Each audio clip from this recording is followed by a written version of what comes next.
Assalamualaikum warahmatullahi wabarakatuh. Perkenalkan, kami dari kelompok 3, terdiri dari Gemah Nuripah Rahayu, saya sendiri, dan Gina Nur Agnia, serta Helna Ainun Yuliawati, akan membahas tentang biografi tokoh milenial nasionalisme. Sebelumnya, kami akan membahas kembali tentang apa itu nasionalisme.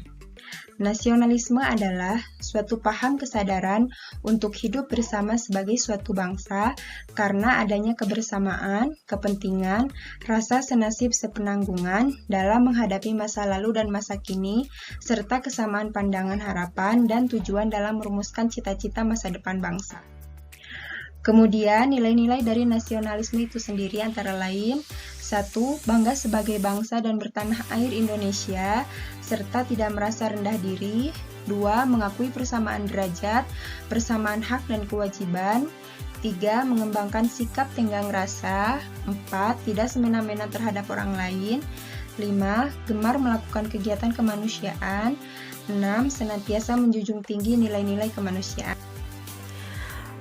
Pada kesempatan kali ini, kami akan membahas tentang tokoh milenial nasionalisme, yaitu Nadiem Anwar Makarim BA-MBA. Beliau lahir di Singapura pada tanggal 4 Juli 1984. Beliau merupakan salah seorang pengusaha Indonesia yang saat ini menjabat sebagai Menteri Pendidikan dan Kebudayaan Indonesia pada Kabinet Indonesia Maju pemerintahan Presiden Joko Widodo dan Kiai Haji Ma'ruf Amin. Nadiem Makarim merupakan putra dari pasangan Nono Anwar Makarim dan Atika Al-Gadri. Adapun ayahnya adalah seorang aktivis dan pengacara terkemuka yang berketurunan Minang Arab. Sedangkan ibunya merupakan penulis lepas, putri dari Hamid Al-Gadri, salah seorang perintis kemerdekaan Indonesia. Baik, selanjutnya saya akan menjelaskan pendidikan yang telah ditempuh oleh Bapak Nadiem. Bapak Nadiem menjalani proses pendidikan dasar hingga SMA berpindah-pindah dari Jakarta ke Singapura.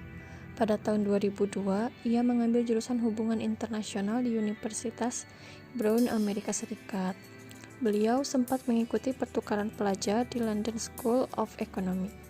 Kemudian, beliau mengambil pascasarjana dan meraih gelar Master of Business Administration di Harvard Business School.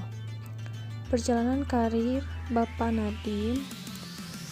Setelah menyelesaikan sekolahnya di Harvard, Bapak Nadiem memutuskan untuk pulang ke tanah air dan bekerja di McKinsey & Company. Bapak Nadiem menjadi konsultan selama 3 tahun.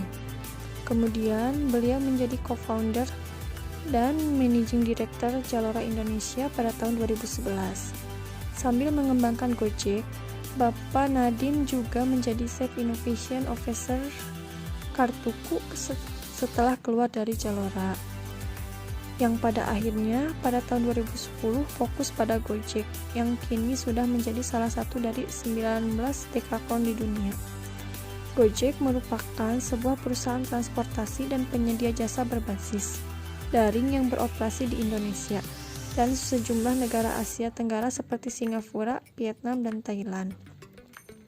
Pada 22 Oktober 2019, Bapak Nadiem secara resmi menyatakan bahwa dirinya mengundurkan diri sebagai Direktur Utama Gojek setelah pagi harinya dipanggil oleh Presiden Joko Widodo ke Istana Negara untuk menjadi Menteri Pendidikan dan Kebudayaan tahun 2019 sampai sekarang.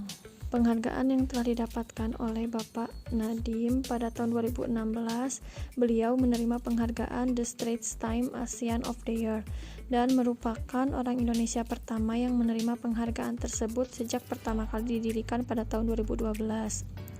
Penghargaan ASEAN of the Year diberikan kepada individu atau kelompok yang secara signifikan berkontribusi pada peningkatan kesejahteraan orang di negara mereka atau Asia pada umumnya.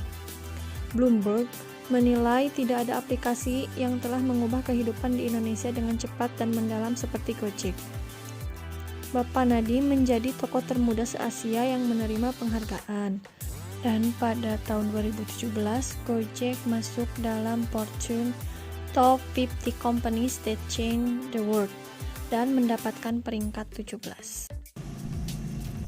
Komitmen aktualisasi nasionalisme pada kisah Nadiem Makarim. Yang pertama, cinta tanah air. Setiap hari Nadiem mengatakan bahwa dirinya menggunakan transportasi Gojek untuk memudahkan dirinya pergi ke kantor baik pada saat berangkat maupun saat pulang bekerja. Gojek itu sendiri bisa untuk meningkatkan dan membantu perekonomian UMKM.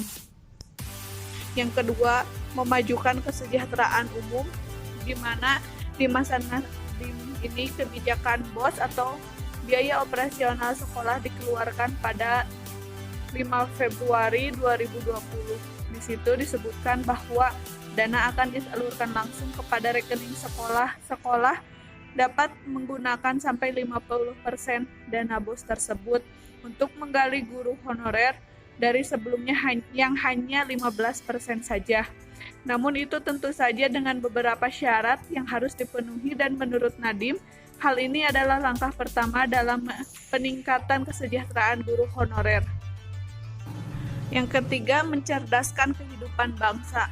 Sebagai Menteri Pendidikan, Nadiem Makarim mencanangkan kebijakan Merdeka Belajar, yang salah satunya pada awalnya adalah rencana menghapus ujian nasional, namun kemudian ia mengklarifikasi istilah menghapus ujian nasional yang ramai dipemberitakan. Ia mengatakan tidak menghapus ujian nasional, tetapi hanya menggantikannya dengan sistem baru. Sistem baru ini dinamakan asesmen kompetensi minimum dan survei karakter, yang terdiri dari kemampuan bernalar menggunakan bahasa atau literasi, kemampuan bernalar menggunakan matematika atau numerasi, dan penguatan pendidikan karakter. Mungkin itu saja pembahasan dari kami mengenai biografi tokoh milenial nasionalisme yang bernama Nadiem Anwar Makarim. Terima kasih. Assalamualaikum warahmatullahi wabarakatuh.